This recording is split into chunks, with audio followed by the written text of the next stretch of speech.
Hello, मेरा नाम आशुतोष निराला है और मैं आप लोगों को फिजिक्स पढ़ाने वाला हूं।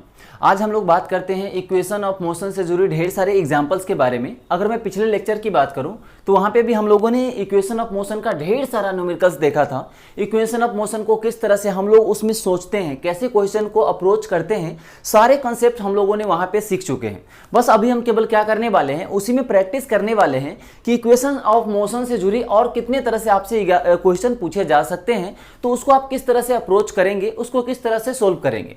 तो अगर आपने पिछले लेक्चर देखा होगा तो इतने देखने के बाद तो आप तो ये बात तो समझ गए होंगे बिल्कुल कि इस वाले चैप्टर में यानी रेक्टिलिनियर मोशन में कुछ भी रटने वाला नहीं है। जो रटने वाला है वो 3 फॉर्मूला था इक्वेशन ऑफ मोशन। याद है आपको, s equals to u t plus half a t square, v equals to u plus a t, v square equals to u square plus 2as। यही 3 फॉर्मूला था जो हमें याद होना चाहिए। बाकी जो भी इसका एप्लीकेशन है, इसको कैसे अप्लाई करेंगे, इस सभी के लिए आपको डायग्राम बनाना ही पड़ेगा। उसके बाद डायग्राम बनाने के बाद काम खत्म नहीं होने वाला।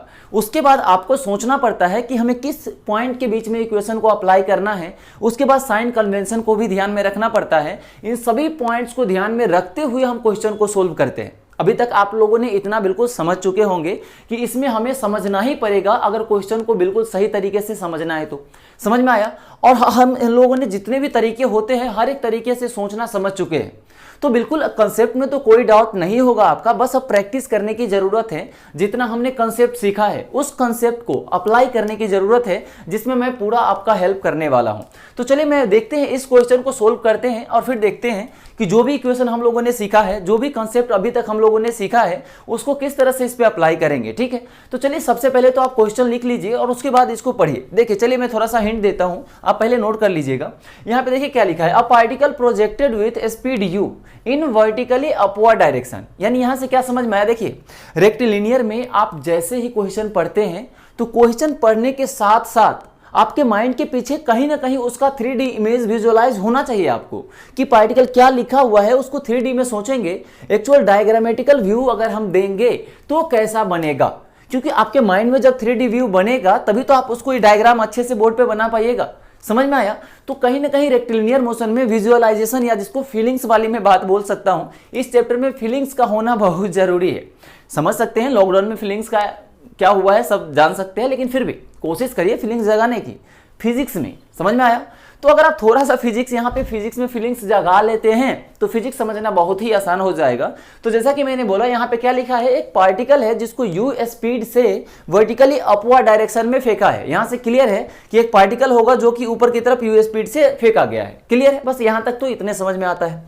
फिर आगे पढ़िए, लिखा गया है कि if speed of particle at half of maximum height. इसका मतलब क्या हुआ कि जो भी पार्टिकल, जैसे हमने पार्टिकल को ऊपर फेंका, तो पार्टिकल जैसे ही हमने फेंका तो ये क्या होगा, ऐसे होते होते होते हुए हाईएस्ट पॉइंट पे मैक्सिमम हाइट पे जाएगा। तो जो भी h हाइट कैलकुलेट आएगा इसका, उसके हाफ ऑफ मैक्सिमम हाइट पे इस पार्टिकल की स्पीड कितनी है, देखिए 10 मीटर पर सेकेंड। यहाँ क्या लिखा हुआ है, 10 मीटर पर सेकेंड। ध्यान से देखिए इसको, यानी जो भी पार्टिकल मैक्सिमम हाइट अटेंड कर रहा है उसके हाफ ऑफ हाइट पे क्या है, इसका स्पीड 10 मीटर पर सेकेंड। ये आपको गिवन है। ठीक है, तो इतना इंफॉर्मेशन गिवन है। इसके करस्पॉन्डिंग हमें क्या कैलकुलेट करना है कि पार्टिकल का इनिशियल स्पीड बताओ, ये u की वैल्यू बताओ जितने से हमने पार्टिकल को फेंका था, और उसके बाद कितना मैक्सिमम हाइट तक गया होगा ये भी हमें कैलकुलेट करना है। तो सबसे पहले क्या करेंगे, जितना हमने यहाँ पे पढ़ा है, जो भी पैराग्राफ यहाँ लिखा हुआ दिख रहा है, इसको हम सबसे पहले डायग्रामेटिकल व्यू दे देंगे। जैसा कि हम हमेशा बात भी करते हैं, जब एक डायग्राम में आप हर एक चीज को दिखाएंगे तो बिल्कुल क्लियर तरीके से आप विजुअलाइज कर पाएंगे कि एक्चुअल में पार्टिकल कैसे मूव कर रहा है, कैसे किधर से किधर जा रहा है। समझ में आया। तो चलिए मैं सबसे पहले यहाँ डायग्राम बनाता हूँ। क्या बोला गया है, एक पार्टिकल है, तो हमने एक पार्टिकल बनाया, जैसे क्वेश्चन बोला है एग्जैक्टली वैसे ही करिए। जिसको हमने ऊपर की तरफ कितने से फेंका है, स्मॉल u वेलोसिटी स्पीड से फेंका है। समझ में आया। अब देखिए, जैसे ही आप किसी पार्टिकल को ऐसे फेंकते हैं तो क्या होता है, पार्टिकल ऐसे फेंके वापस हाथ पे आ गया, यानी पार्टिकल ऐसे अपने हाईएस्ट पॉइंट पे गया। पिछले एग्जांपल में हम लोगों ने हाईएस्ट पॉइंट के बारे में बहुत ही अच्छे तरीके से समझा हुआ है कि वहां का स्टैंडर्ड रिजल्ट क्या होता है, वहां की वेलोसिटी 0 हो जाती है। समझ में आया। तो पार्टिकल ऊपर अपने हाईएस्ट पॉइंट पे जाएगा, फिर वापस यहाँ पे आ गया। तो पार्टिकल इस तरह से मोशन करता हुआ कहाँ पे पहुंचेगा, अपने मैक्सिमम हाइट पे पहुंच जाएगा। कोई दिक्कत नहीं है। तो हमें केवल मैक्सिमम हाइट तक का यहाँ बात की जा रही है, इसलिए हम केवल यहाँ तक का दिखाएंगे, वापस रिटर्न हम नहीं ला रहे हैं। लेकिन हमें पता है यहाँ जाएगा फिर वापस आएगा। समझ में आया। तो आप जरा ध्यान दीजिए, मैं यहां से लेके यहां तक के हाइट को कुछ कंसीडर कर लेता हूं, जो कि मुझे कैलकुलेट भी करना है। मैं कैपिटल H कंसीडर कर लेता हूं। यहां तक कोई दिक्कत, किसी भी तरह का प्रॉब्लम वाली बात नहीं है। तो हमें ये H भी कैलकुलेट करना है। अब चलिए कोई और इन्फॉर्मेशन दे रखा है, उसका यूज करते हैं। बोला गया है कि जो भी पार्टिकल मैक्सिमम हाइट जा रहा है, अब चलिए ये मैक्सिमम हाइट वाला पॉइंट है कि यहाँ की वेलोसिटी को मैं 0 बोल देता हूँ, क्योंकि हमें पता है पार्टिकल मैक्सिमम हाइट पे कब होता है, या जब भी होता है वहाँ पे वेलोसिटी 0 होता है ना। जब वेलोसिटी 0 नहीं होगा तो क्या होगा, ये थोड़ा और ऊपर जाएगा, तब तक ऊपर जाएगा जब तक कि इसकी वेलोसिटी 0 नहीं हो जाती है। यहाँ तक समझ में आया। तो मैक्सिमम हाइट पे पार्टिकल की वेलोसिटी 0 होती है। क्लियर है। अब चलिए मैंने ऐसा लिया कि H हाइट मैक्सिमम है, और जो आगे क्वेश्चन में इंफॉर्मेशन दे रखा है कि at half of maximum height, यहां जो लिखा है कि जो भी मैक्सिमम हाइट है उसके हाफ पे जो पार्टिकल की स्पीड है वो 10 मीटर पर सेकंड दे रखा है।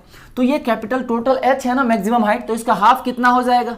तो अगर मैं बात करूं यहां से यहां कैपिटल H/2, समझ में आया या नहीं आया, क्लियर है। तो यहां से लेके यहां तक H/2, उसी तरह अगर मैं बात करूं यहां से लेके यहां तक भी कितना हो जाएगा H/2। क्यों, क्योंकि ये जो पॉइंट है ये मिडिल पॉइंट है, क्वेश्चन में बोला गया है। और इस पॉइंट के करस्पॉन्डिंग जो पार्टिकल की स्पीड है वो कितना है 10 मीटर पर सेकेंड। समझ में आया। और जरा ध्यान दीजिए, पार्टिकल को हमने यहां से फेंका है तो इस पॉइंट पे पार्टिकल किधर जा रहा होगा, ऊपर जा रहा होगा ना, डेफिनेटली ऊपर जा रहा होगा, क्योंकि ये मिडिल वाले पॉइंट है और पार्टिकल यहां तक पहुंच रहा है। तो ये पार्टिकल डेफिनेटली यहां पे ऊपर की तरफ जा रहा है, जो कि कितना है, चलिए मैं यहां लिख देता हूं 10 मीटर पर सेकेंड। यहां से हटा देते हैं। कोई डाउट है यहां तक, ध्यान से देखिए। तो जो क्वेश्चन में बोला गया था उसको मैंने डायग्राम से यहाँ पे ड्रॉ कर दिए हैं। अब चलिए मैं कुछ नाम दे देता हूं ताकि इक्वेशन लगाते समय थोड़ा सा इजी होगा। ये ए पॉइंट, ये बी पॉइंट और ये सी पॉइंट। अब देखिए जो भी यहाँ पे लिखा हुआ था क्वेश्चन में उसको मैंने इस डायग्राम में दिखा चुके हैं। अब मुझे क्या करना है, यह सिंपल कैलकुलेशन करना है। किसका कैलकुलेशन, इस स्मॉल यू का और एक कैपिटल एच का।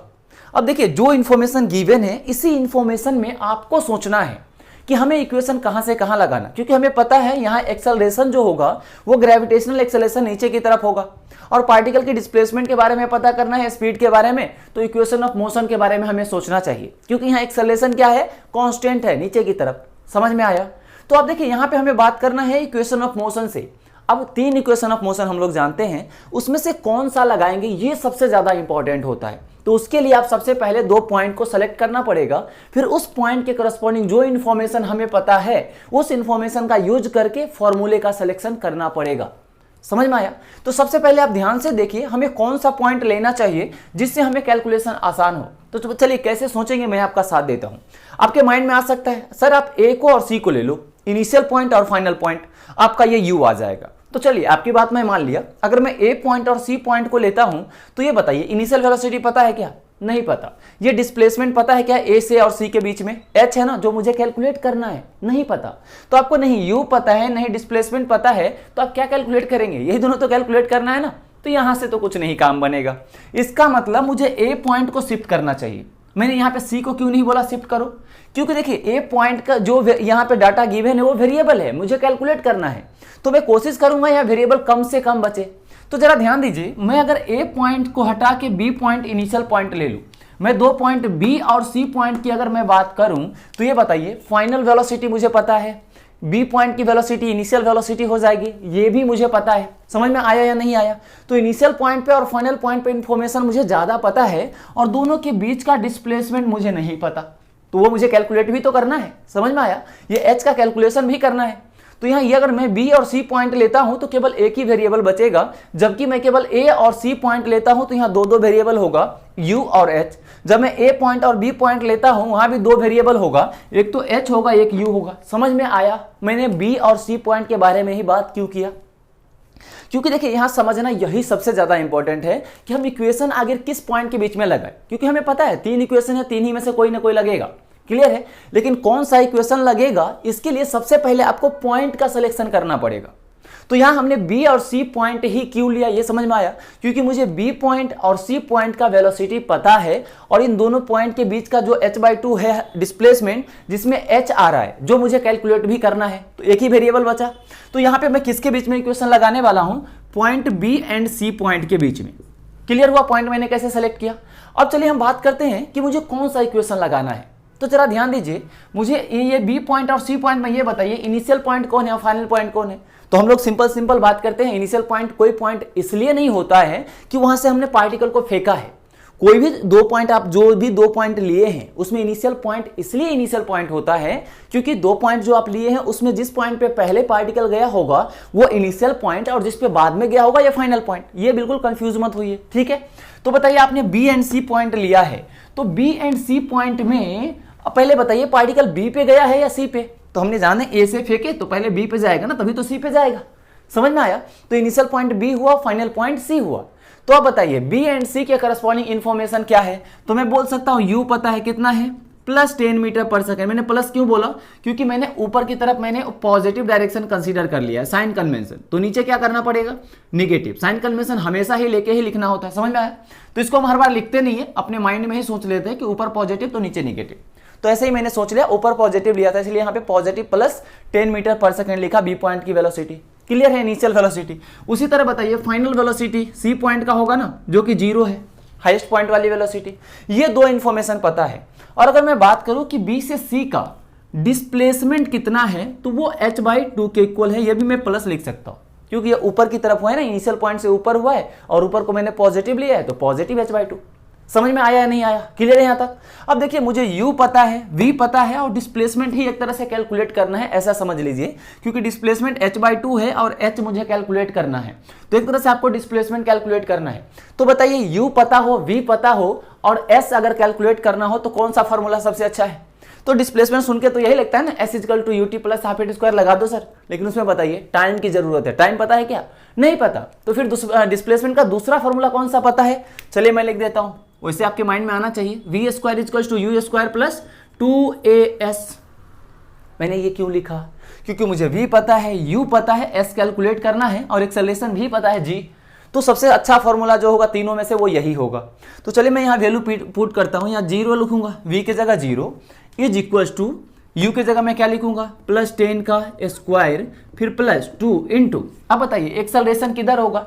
तो हम लोग जानते हैं एक्सेलरेशन जो होगा वहां ग्रेविटी की वजह से g नीचे होगा ना, जो कि 10 के इक्वल बोला है लेने के लिए, 10 मीटर पर सेकेंड स्क्वायर। अब नीचे को हमने क्या लिया था? निगेटिव। और एक्सेलरेशन को क्या लिखना पड़ेगा? -10 × डिस्प्लेसमेंट का कितना लिखना पड़ेगा? h/2, जो कि यहाँ पे है। क्लियर है?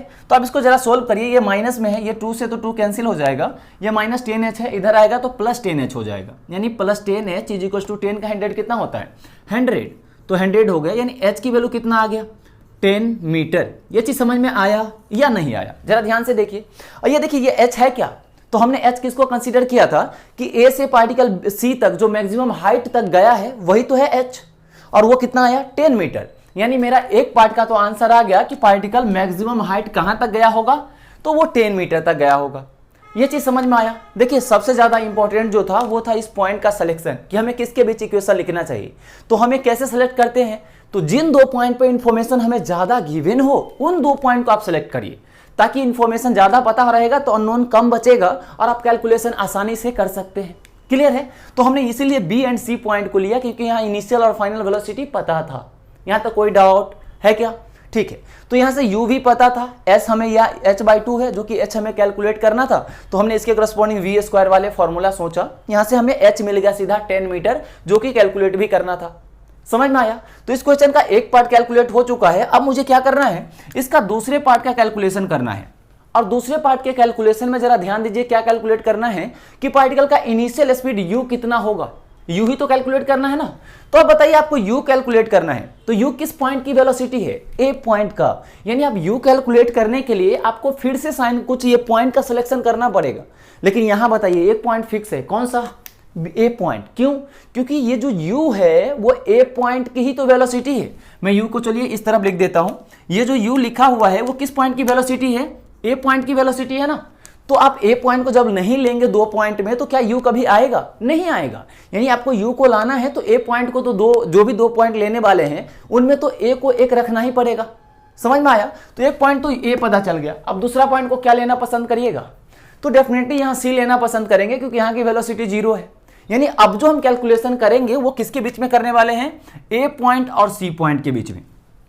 आप देख पा रहे होंगे हर एक कैलकुलेशन पॉइंट पे ही डिपेंड कर रहा है। आप जैसे पॉइंट सेलेक्ट करेंगे उसी के करस्पॉन्डिंग कैलकुलेशन आने वाला है। आप पॉइंट सही से सेलेक्ट करेंगे, इक्वेशन बिल्कुल सही तरीके से बनेगा और एकदम बिल्कुल करेक्ट आंसर आपका आ जाएगा। लेकिन आप अगर पॉइंट ही गलत ले लेते हैं तो फिर ऐसा नहीं कि पॉइंट गलत लेंगे कोई दूसरा पॉइंट लेंगे तो वहां से आंसर नहीं आएगा। डेफिनेटली आएगा, लेकिन वहां से आपको हो सकता है कैलकुलेशन ज्यादा करना पड़े। क्लियर है? तो ये पॉइंट का सिलेक्शन सबसे ज्यादा इंपॉर्टेंट होता है। आप अभी तक तो ये बात समझ ही चुके होंगे। क्लियर है? और इसको सेलेक्ट करने के लिए आपको सोचना ही पड़ेगा, यहां कोई रटने वाला कोई मेथड नहीं है। समझ में आया? तो चलिए हम ए और सी पॉइंट के बीच में क्यों बात की है, क्योंकि मुझे ए पॉइंट पे कैलकुलेशन करना है तो ये तो रहेगा ही। दूसरा मैंने सी इसीलिए लिया क्योंकि यहां का देखिए ए से लेके सी तक का मुझे हाइट भी पता चल चुका है 10 मीटर और फाइनल वेलोसिटी भी मुझे पता है 0। क्लियर है? तो मैं ए पॉइंट और सी पॉइंट के बीच में अगर मैं बात करूं तो इनिशियल वेलोसिटी क्या लिखूंगा 0, फाइनल वेलोसिटी क्या लिखूंगा जो सी पॉइंट की होगी वो 0, और डिस्प्लेसमेंट अगर मैं लिखूंगा तो वो क्या लिखूंगा 10 मीटर, जो कि अभी अभी हमने कैलकुलेट किया। समझ में आया या नहीं आया? ए पॉइंट और सी पॉइंट के बीच का डिस्प्लेसमेंट क्या होगा, जो यहां से यहां होगा, एच आया था ना, जो कि 10 मीटर यहां से आ गया। अब हमें क्या कैलकुलेट करना है, क्या कैलकुलेट करना है? अब देखिए हमने जो यू को 0 लिख दिया ना, ये गलती से लिख दिया एक्चुअली, ये यू तो हमें कैलकुलेट करना है ना, तो इसको हमने ऐसे लिख दिया। अब बताइए आपको डिस्प्लेसमेंट पता है, फाइनल वेलोसिटी पता है, इनिशियल वेलोसिटी कैलकुलेट करना है, तो सबसे बढ़िया फॉर्मूला कौन सा होगा? वी स्क्वायर वाला ना। तो चलिए लिख दीजिए v square is equal to u square plus 2as। अब इसमें वैल्यू पुट कर दीजिए, v कितना लिखना है 0, तो यहाँ 0 का square is equal to u की वैल्यू आप कितना लिखेंगे, तो u तो आपको कैलकुलेट करना है तो u स्क्वायर रहने दीजिए बस, ठीक है। फिर प्लस 2 इंटू एक्सेलरेशन कितना लिखेंगे, तो ये माइनस नीचे g नीचे की तरफ है और नीचे आपने क्या लिया है नेगेटिव, इसका मतलब क्या हो -10 इंटू ये कितना होगा डिस्प्लेसमेंट, तो +10। क्यों +10? क्योंकि डिस्प्लेसमेंट देखिए इनिशियल पॉइंट से ऊपर की तरफ हुआ है तो पॉजिटिव होगा, क्योंकि हमने ऊपर को पॉजिटिव लिया है। क्लियर है? तो यहां से जब सोल्व करेंगे तो यू स्क्वायर इधर लिख लीजिए, तो ये 200 बनेगा ना, तो u square is equal to कितना आ गया 200, और 200 को जब यू लिखेंगे अंडर रूट करेंगे तो यू इज इक्वल टू कितना आ जाएगा 10√2, है ना। तो u is equal to 10√2 metre per second. इसको जरा ध्यान से देखिए और सोचने की कोशिश कीजिए कि क्या हमें ये समझ में नहीं आया। इसको जरा ध्यान से देखिए और समझ में आया या नहीं आया अपने आप से पूछिए और इसको कंफर्म करके जल्दी आगे हम लोग बढ़ते हैं। पहले अपने आप से पूछिए और कंफर्म करिए कि क्या हमें यह हर एक चीज समझ में आया या नहीं आया। देखिए यहाँ जो भी समझने वाला चीज था हम लोगों ने हर एक पॉइंट को यहाँ पे डिस्कस कर लिया है। यहाँ डाउट आने की तो कोई सवाल ही नहीं हो सकता। फिर से मैं रिपीट कर रहा हूँ, सबसे ज्यादा इंपॉर्टेंट जो होता है वो होता है इन पॉइंट का सिलेक्शन। और वो पॉइंट का सिलेक्शन कैसे पता करते हैं, तो जो हमें कैलकुलेशन करना होता है उसके करस्पॉन्डिंग हम सेलेक्ट करते हैं, या फिर जो पॉइंट पे हमें ज्यादा इंफॉर्मेशन गिवन होता है उस पॉइंट को हम इनिशियल फाइनल में से लेते हैं। समझ में आया? फिर जैसे ही पॉइंट हमने एक बार सेलेक्ट कर लिया फिर उसके बाद हम इक्वेशन का सिलेक्शन करते हैं जो हमें इंफॉर्मेशन पता है उस इंफॉर्मेशन के करस्पॉन्डिंग। यहां तक कोई डाउट है या नहीं, इसमें कोई दिक्कत? इसको जरा ध्यान से देखिए और पहले इसको नोट कीजिए। मैंने जितना समझाया है इससे ज्यादा इसमें समझने वाला कुछ भी नहीं है। अगर अभी भी डाउट है तो आप फिर से दोबारा एक बार रिव्यू इसको अच्छे से देख लीजिए, अभी बिल्कुल डाउट नहीं रहेगा। आप ध्यान से चीजों को सोचने की कोशिश करिए। देखिए मैं कितना भी समझा दूं, जब तक आप खुद नहीं सोचेंगे मैं कुछ नहीं कर सकता। इसलिए थोड़ा सा बस सोचने की कोशिश कीजिए, बस सोचने की कोशिश करने बोल रहा हूं मैं, सोचने भी नहीं बोल रहा हूं। बस थोड़ा थोड़ा आप कोशिश कीजिए, डेफिनेटली आप सोचना स्टार्ट कर देंगे। और जब आप सोचना स्टार्ट करेंगे ना, उसके बाद मैं फिजिक्स नहीं भी पढ़ाऊंगा, आप खुद ही सब कुछ समझ जाएंगे। क्लियर है? तो बस आप हैबिट डालिए सोचने की, और यहाँ आपको फिजिक्स में सोचना ही पड़ेगा और आपको सोचना भी चाहिए, क्योंकि फिजिक्स ही सब्जेक्ट ही ऐसा है। समझ में? एक बार अगर समझने लग गए ना तो फिर बहुत मजा आएगा आपको। समझ में आया? तो चलिए पहले इसको आप नोट कर लीजिए, उसके बाद हम लोग नेक्स्ट एग्जाम्पल फिर से देखते हैं। तो पहले आप इसको क्लियर करिए, नोट कर लीजिए। अब चलिए हम लोग देखते हैं एग्जाम्पल नंबर 5 में, और कुछ अलग तरह के फिर से एग्जाम्पल को कोशिश करेंगे सोल्व करने का। देखिए हमेशा हम यही कोशिश करेंगे कि आपको मैं कुछ ना कुछ नया देते रहूं, ताकि आप ज़्यादा से ज़्यादा अगर प्रैक्टिस करेंगे तो एग्जाम में जब जाएंगे तो आपको एक भी क्वेश्चन ऐसा नहीं लगना चाहिए कि हम पहली बार देख रहे हैं, है ना। यानी आप इतना ज़्यादा प्रैक्टिस कर लीजिए क्वेश्चन का कि आपको हर एक क्वेश्चन ऐसा लगे कि कहीं ना कहीं तो किया हुआ है, ताकि वहां पे आपको सोचना नहीं पड़े, बस कि सिंपल और सिंपल कैलकुलेशन करना पड़े, तो वहां पे बिल्कुल टाइम बचेगा, है ना। तो हम लोग कोशिश यही करेंगे कि जितने तरह के न्यूमेरिकल्स बन सकते हैं हर एक न्यूमेरिकल्स को हम लोग प्रैक्टिस यहाँ पे कर ले। हो सकता है न्यूमेरिकल प्रैक्टिस करने के चक्कर में हम लोगों का ज्यादा वीडियो बन सकता है इस चैप्टर पे, लेकिन आप इससे बिल्कुल भी नहीं घबराए। अब देखिए जैसा कि हम स्टार्टिंग से ही बात कर रहे हैं, अगर आप चैप्टर पढ़ने के बाद भी गलत कर रहे हैं उससे तो बढ़िया होता ना कि हम चैप्टर को पढ़ते ही नहीं, कम से कम 0 नंबर तो होता, -1 से तो बढ़िया ही होता है। समझ में आया? तो हम लोग किसी भी चैप्टर को जो पढ़ेंगे इतने अच्छे से पढ़ेंगे कि उससे अगर क्वेश्चन आता है तो हम कभी भी ना तो मिस्टेक नहीं होने की तो चांसेस ही नहीं है ना, मिस्टेक तक नहीं करेंगे। वो छोटी सी छोटी पॉइंट पे हम लोग ध्यान रखने वाले हैं। क्लियर है? तो चलिए इस वाले क्वेश्चन को पहले आप नोट करके और एक बार पढ़िए, उसके बाद चलिए हम इसको सोल्व करने की कोशिश करते हैं। तो चलिए मैं थोड़ा सा हेल्प कर देता हूं। बोला गया है कि एक बस है जो कि स्टार्ट हो रहा है रेस्ट से, यानी एक बस है जो कि स्टार्टिंग में क्या था, रेस्ट पे था, और रेस्ट पे था इसका मतलब क्या हुआ, इसका इनिशियल वेलोसिटी क्या होगा, 0। जो क्वेश्चन में लिखा हुआ है, यहाँ बोला गया है अ बस स्टार्ट मोशन फ्रॉम रेस्ट, इसका मतलब इनिशियल वेलोसिटी हो गया 0। क्लियर है? रेस्ट का मतलब इनिशियली रेस्ट पे था, मतलब उसके पास कोई वेलोसिटी नहीं था। समझ में आया? With a constant acceleration 10 metre per second square, इसके पास एक्सेलरेशन है कितना, 10 metre per second square acceleration है। समझ में आया? और लेकिन वेलोसिटी 0 है। अब इसके पास एक्सेलरेशन है तो क्या होगा, v equal to u plus a t से हम लोग जानते हैं एक्सेलरेशन होता है तो टाइम के साथ u, ये v इक्वल टू क्या होता है, v equal to u plus a t. यहां से सोचिए, अगर v 0 भी हो गया तो टाइम तो कभी 0 नहीं, बढ़ता ही चलेगा ना टाइम के साथ। तो अगर मान लीजिए a अगर है तो टाइम ये इंक्रीज ही होगा हमेशा, तो v इंक्रीज होगा या नहीं होगा। तो भले ही ये स्टार्टिंग में रेस्ट पे है, लेकिन इसके एक्सेलरेशन की वजह से क्या होगा, इसको एक्सेलरेट करेगा। इसका मतलब क्या हुआ, ये आगे की तरफ स्पीड में चलना स्टार्ट कर देगा।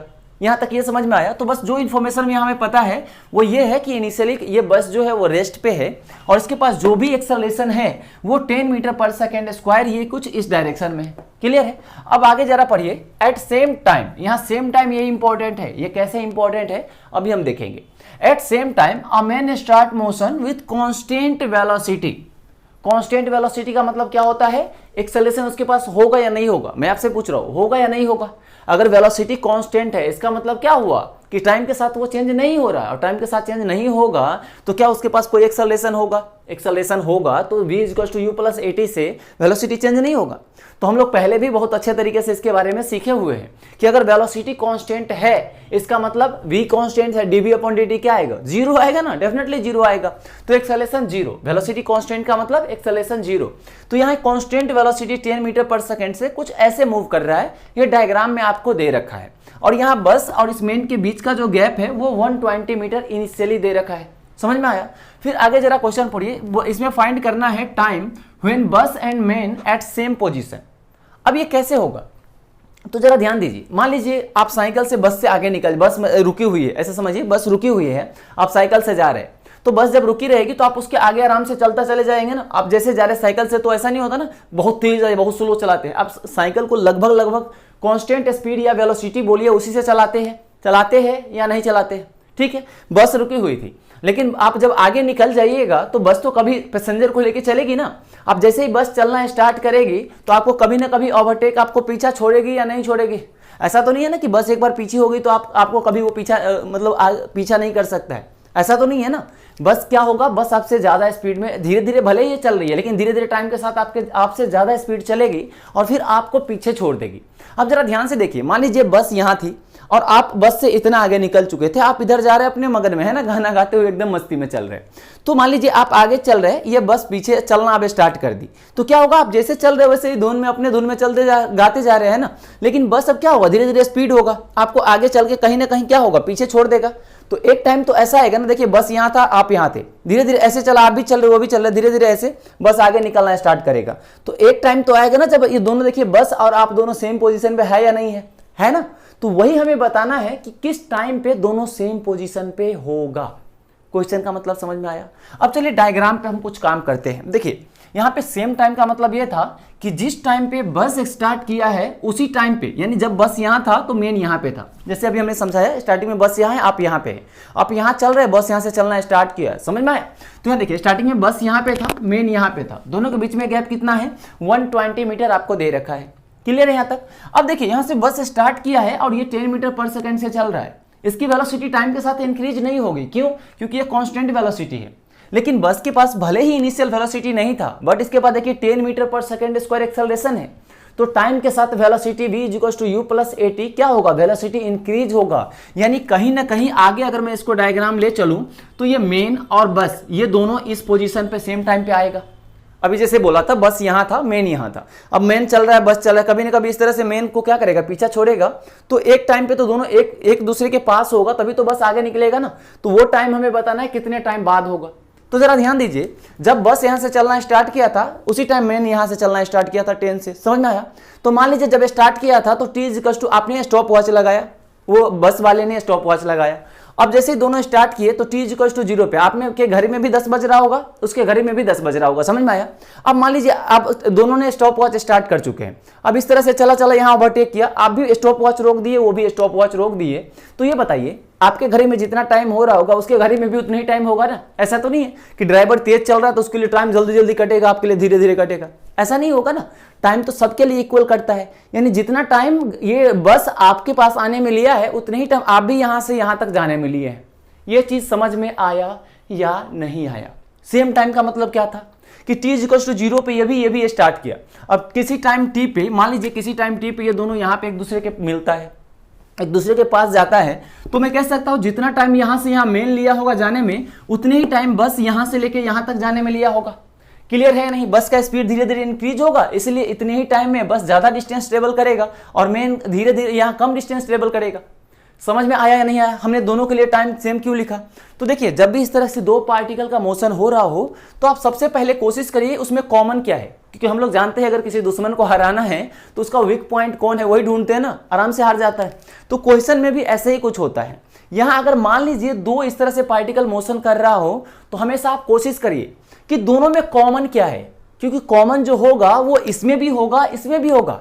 तो आप एक बार इस पे इक्वेशन लिखेंगे, एक बार इस पे इक्वेशन लिखेंगे, और एक चीज है जो दोनों में है तो आप दोनों में से किसी एक में से हटा सकते हैं, नहीं हटा सकते, तो वो चीजें आसान हो जाएंगी कैलकुलेशन। समझ में आया। तो यहां से आप देख पा रहे हैं जितना टाइम बस यहां से यहां जाने में ले रहा है उतने ही टाइम मेन भी यहां से यहां जाने में लेगा। और वो कैसे लेगा अभी अभी समझाए, ठीक है।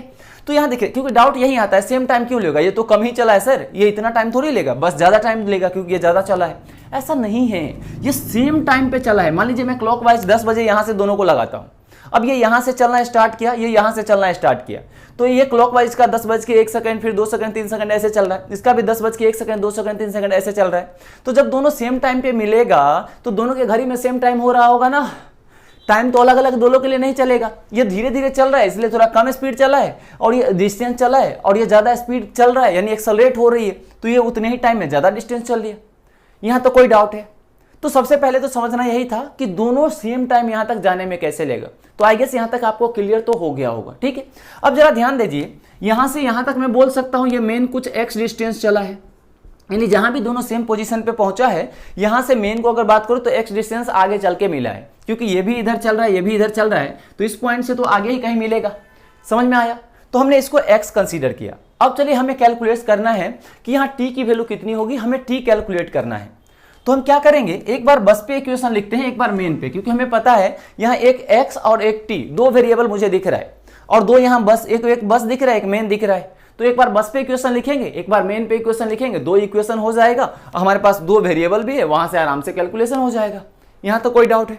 तो चलिए मैं सबसे पहले क्या करूंगा, सबसे पहले मैं मेन पे इक्वेशन लिखूंगा। तो मेन पे मैं इक्वेशन लिख रहा हूं, आप चाहे तो बस पे भी लिख सकते हैं। तो अगर मैं मेन पे इक्वेशन लिखूं तो बताइए मेन के लिए कौन सा इक्वेशन लिखेंगे।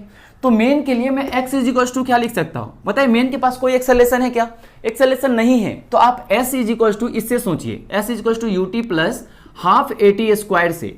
जब एक्सेलरेशन जब जीरो होगा, जब एक्सेलरेशन जीरो होगा तो s इज इक्वल टू क्या लिखेंगे, u इंटू टी। तभी हम लोग, अगर याद हो तो हम लोग बोलते हैं रेगुलर ऐसे ही बोलते हैं कि अगर कोई पार्टिकल कांस्टेंट वेलोसिटी या कांस्टेंट स्पीड से मोशन कर रहा है तो फिर उस केस में जो डिस्टेंस होगा वो वेलोसिटी या स्पीड इनटू टाइम होगा। आपने डिस्टेंस का फॉर्मूला तो बचपन में 9th में भी सीखा होगा ना कि distance is equal to speed into time. वो कब होता था, जब एक्सेलरेशन नहीं होता था, और उस टाइम पे हम एक्सेलरेशन नहीं पढ़ते थे। तो ये बताइए यहाँ पार्टिकल इस मेन के पास कोई एक्सेलरेशन है क्या, नहीं है, तो इसका ये डिस्टेंस किसके इक्वल होगा, इसका स्पीड इनटू टाइम। यहां से यहाँ टाइम कितना लिया है, ये t, समझ में आया। तो यहां से हम s x is equal to क्या लिखेंगे मेन के लिए, 10 इंटू टी, ये इक्वेशन आ गया फर्स्ट। क्लियर है। फिर इसी तरह हम किस पे इक्वेशन लिखेंगे, बस पे।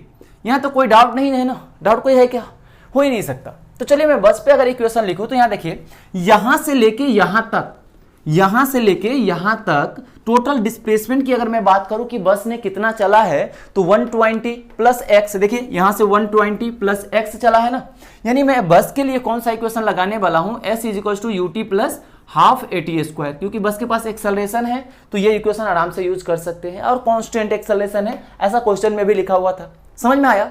तो यहां जरा ध्यान से देखिए, बस के लिए डिस्प्लेसमेंट आप क्या लिखेंगे, तो बस यहां से कितना चला है यहां तक जाने के लिए, 120 प्लस एक्स। क्लियर है।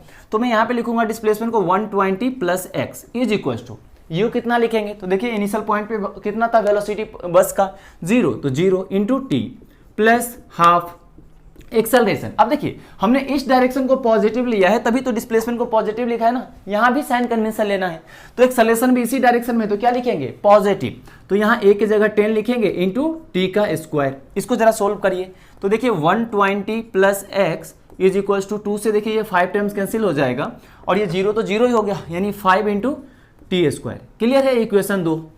अब देखिए जरा इक्वेशन 1 से मैं यहाँ पे x को रिप्लेस कर सकता हूँ, x तो क्यों, क्योंकि मुझे कैलकुलेट क्या करना था टाइम, कि कितने टाइम बाद, यहाँ जरा क्वेश्चन पढ़िए, time when bus and men at same position, यानी हमें टाइम कैलकुलेट करना है तो x को हटाना पड़ेगा।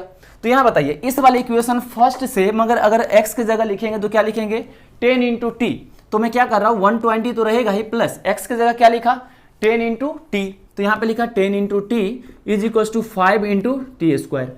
समझ में आया। अब जरा ध्यान से देखिए इस 5 को, इस 10 को 2 टाइम्स, और इस 5 से अगर मैं देखूंगा तो 2 इंटू 4 ये 24 टाइम्स कैंसिल हो जाएगा। मैंने हम क्या किया है, इधर से 5 को कॉमन लिया है, इसमें से भी 5 को कॉमन लेके काट दिया है, तो कैलकुलेशन है ना, ये तो आप कर ही सकते हैं। तो चलिए आगे का कैलकुलेशन करते हैं। अब यहाँ टी स्क्वायर राइट साइड बचा तो इसको हम लिखेंगे टी स्क्वायर। अब इस साइड क्या बचा 2 इंटू टी, उस तरफ जाएगा तो -2 इंटू टी, तो -2 इंटू टी। अब देखिए ये +24 है इधर, इक्वल टू के उस साइड ले जाएंगे तो क्या हो जाएगा -24 इज इक्वल टू 0। समझ में आया। इस दोनों को जब फैक्टराइज करेंगे तो यहाँ से क्या बन रहा है, जरा ध्यान से देखिए, 6 इंटू 4 को मल्टीप्लाई करेंगे तो 64, और 6 का जो दोनों को माइनस करिएगा तो 2 आ जाएगा, तो यहाँ पे t -6, ये फैक्टराइजेशन तो आपको आता होगा, इतना मान के चल रहे हैं ना, आता है ना, कोई डाउट तो नहीं इसमें, ठीक है। तो यहाँ देखिए t -6 इंटू टी प्लस 4 बना, यहाँ से t इक्वल टू कितना आ गया 6 और -4, तो देखिए टाइम कभी निगेटिव नहीं हो सकता, इसलिए हम टाइम को -4 नहीं लेंगे, तो यहाँ से t इक्वल टू कितना आ गया 6 सेकेंड, यानी 6 सेकेंड बाद ये बस और मेन जो होगा वो सेम पॉइंट पे होगा। क्लियर हुआ। चलिए मैं देखिए जल्दी जल्दी फिर से एक बार समझा देता हूं। मैंने बोला ये बस जो है ये यहां से चलना स्टार्ट किया और ये मेन यहां से चलना स्टार्ट किया, क्वेश्चन में ऐसा लिखा है, और दोनों सेम टाइम पे चलना स्टार्ट करता है। समझ में आया।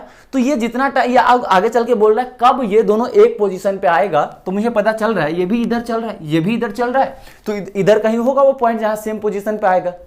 तो यहाँ देखिए वही हमें पता करना है कि कितने टाइम बाद आएगा। तो यहाँ जो सबसे ज्यादा इंपॉर्टेंट था समझना वो ये था जिसको हमने बोला है कि सेम टाइम लेगा। तो सेम टाइम कैसे लिया, तो t इक्वल टू 0 पे ये भी चला, t इक्वल टू 0 पे ये भी चला, तो यहाँ सेम इसके लिए भी टाइम वही चल रहा है, इसके लिए भी टाइम चल रहा है। समझ में आया। तो यहां से यहां जाने में जितना टाइम ये बस लेगा उतने टाइम मेन भी यहां से यहां जाने में लेगा। क्लियर है या नहीं, क्योंकि सेम टाइम पे स्टार्ट किया था चलना तो मिलेगा भी सेम टाइम पे ना। अगर मान लीजिए आप अपने किसी दोस्त को कॉल करते हैं घर पे कि चलो भाई पार्क से आते हैं घूम टहल के, है ना, वो घर से वो कॉल करते ठीक है चलो तुम भी, आप बोलते 10 बजे एकदम एग्जैक्टली 10 बजे निकलना है, उसको आपने बोला आप भी 10 बजे घर से निकले। मान लीजिए वो एकदम धीरे धीरे सज धज के आ रहे हैं, धीरे धीरे पार्क की तरफ बढ़ रहे हैं, आप धीरे धीरे दौड़ते दौड़ते जा रहे हैं, ठीक है, तो आप पार्क में चले गए, ठीक है, और वो मान लीजिए आप पहुंच गए हैं और वो नहीं आए, वो आ ही रहे अभी रास्ते में है। तो जब वो आएंगे आपके पास, आप इंतजार कर रहे हैं बहुत देर से, इधर उधर टहल रहे हैं, जब वो आएंगे तो आप उसको बेचैनी के साथ उसके पास जाएंगे और जब देखेंगे देखो कितना लेट हो गया, 10 बजे निकला सा घर से, अभी कितना हो रहा 10:25। तो ये बताइए आप तो बहुत पहले पहुंच गए थे, लेकिन ये बताइए कि आप जो पहुंच गए हैं लेकिन आपके घड़ी में कितना टाइम हो रहा है 10:25। क्या उसके घड़ी में 10:45 हो रहा होगा, क्या नहीं हो रहा होगा ना, उसके घड़ी में भी 10:25 ही हो रहा होगा, क्योंकि सबके लिए टाइम सेम चलता है। समझ में आया या नहीं आया, क्योंकि जिस टाइम पे आप निकले थे उसी टाइम पे वो भी निकले थे, तो आप पहुंचेंगे भी सेम टाइम पे ना। तो यहां से जिस टाइम पे बस स्टार्ट किया था उसी टाइम पे मेन भी स्टार्ट हुआ था चलना, तो जब मिलेगा तो उस समय भी सेम टाइम पे ही मिलेगा। यहां तक कोई डाउट है क्या। तो सबसे इंपॉर्टेंट यही था कि टाइम हम कैसे सेम लेंगे। क्लियर है। तो यहां जैसे ही टाइम एक बार सेम ले लिए उसके बाद हमें पता है एक इक्वेशन मेन पे लिखना है, एक इक्वेशन बस पे लिखना है। तो मेन के लिए कांस्टेंट स्पीड था, इसलिए डिस्टेंस मेन कितना चला है, यहां से यहां x चला है ना, तो x इसके लिए क्या हो गया, डिस्टेंस बोलिए या डिस्प्लेसमेंट। तो यहाँ पे हम डिस्टेंस बोलेंगे क्योंकि इसके पास कोई एक्सेलरेशन नहीं है, तो डिस्टेंस किसके इक्वल होगा, स्पीड इंटू टाइम, जो कि मेन का स्पीड 10 है और यहां से यहां जाने में कितना टाइम लगा था t। क्लियर है। तो पहला इक्वेशन यहां से बना, फिर दूसरा इक्वेशन बस पे लगाया, तो देखिए बस यहां से यहां तक चला है सेम पोजीशन पे जाने के लिए, तो ये 120 प्लस x मेन ये हो गया बस का displacement, is equals to u कितना था बस का इनिशियल रेस्ट पे था तो 0 into T plus half, acceleration कितना है 10 और राइट साइड है तो +10, ठीक है, इंटू टी स्क्वायर। क्लियर है या नहीं। तो यहाँ पे हमने क्या किया, कुछ सोल्व किया, ऐसा आया। हमने फिर सोचा मुझे टाइम कैलकुलेट करना है तो x को हटाना पड़ेगा, तो यहाँ से हमने x को 10t यहाँ पे रख दिया। फिर यहाँ से कैलकुलेट किया तो t = 6 सेकेंड आ गया, जो कि हमें कैलकुलेट करना था। यहाँ तक समझ में आया या नहीं आया? जरा इसको ध्यान से देखिए, और कहीं भी डाउट है तो थोड़ा सोचने की कोशिश करिए। आप चाहे तो आप चैनल का जो अबाउट होता है उसमें जाके आप वहाँ नीचे जब जाएंगे तो वहाँ मोबाइल नंबर भी आपको मिल जाएगा, जो कि व्हाट्सएप नंबर है, तो आप उस पर व्हाट्सएप कर सकते हैं, जहाँ आपको सोल्यूशन प्रोवाइड बिल्कुल हो जाएगा। डेफिनेटली जो भी क्वेश्चन है आप वहाँ पे पूछ सकते हैं। लेकिन काश ऐसा होता कि आप लाइव ऐसे हमसे जुड़ पाते तो मैं और भी बेहतरीन तरीके से मैं आपको समझा पाता, ठीक है। लेकिन कोई बात नहीं, मैं कोशिश करूंगा कि ऐसा कोई पॉइंट छूटे ही नहीं जो आपको बाद में परेशान करे वीडियो खत्म होने के बाद। बिल्कुल भी परेशान नहीं करेगा, मैं हर एक पॉइंट को डिटेल में लेकर ही समझाऊंगा। समझ में आया? भले ही वीडियो थोड़ा लंबा बने या फिर ज़्यादा लेक्चर बने, कोई फर्क नहीं पड़ता, बस आपको फाइनली समझ में आना चाहिए। और वो भी रेक्टिलिनियर जैसा चैप्टर आपको तो समझ में आना ही चाहिए, क्योंकि अगर ये चैप्टर आपका कमजोर रह जाता है तो ऐसा मान के चलिए फिजिक्स का पूरा 11th वाला पोर्शन आपका वीक रह जाएगा। इसीलिए आप रेक्टिलिनियर को तो समझना है। समझ में आया? तो अब इसको अच्छे से एक बार नोट कर लीजिए और ध्यान से देखिए हमें क्या डाउट आ रहा है, ठीक है। उसके बाद जो भी होगा हम लोग, देखिए अभी एग्जाम्पल खत्म नहीं हुआ है, नेक्स्ट लेक्चर में हम लोग फिर से ढेर सारा एग्जाम्पल ही करेंगे और वहां पे और भी तरह के एग्जाम्पल देखेंगे जो हमें समझ में आना चाहिए, जो जरूरी है समझना, ठीक है। तो अभी आज के लेक्चर में हम लोगों ने 2 तरह के एग्जाम्पल देखे हैं जो समझना इंपॉर्टेंट था। नेक्स्ट लेक्चर में हम लोग फिर से मिलेंगे बहुत सारे एग्जाम्पल के साथ। तब तक के लिए आप क्या करें, जो भी हम लोगों ने अभी तक किया है उसको फिर से एक बार सोल्व करें, ताकि नेक्स्ट क्लास में जब हम करेंगे तो वहां और भी कॉन्फिडेंस आपके अंदर खुद को देखने को मिलेगा। समझ में आया? क्योंकि हम तो यहाँ से देख नहीं सकते ना, आपको खुद ही फील होगा, अच्छा सही है ये क्वेश्चन ऐसे था, ऐसे कर लेंगे फटाक से। यहाँ सॉल्यूशन करने से पहले आप खुद ही कर लेंगे। क्लियर है यहाँ तक? तो जो भी हम लोगों ने किया है पहले इसको रिवाइज करिए। हम लोग मिलेंगे नेक्स्ट लेक्चर में फिर से बहुत सारे न्यूमेरिकल्स के साथ। तब तक के लिए जय हिंद।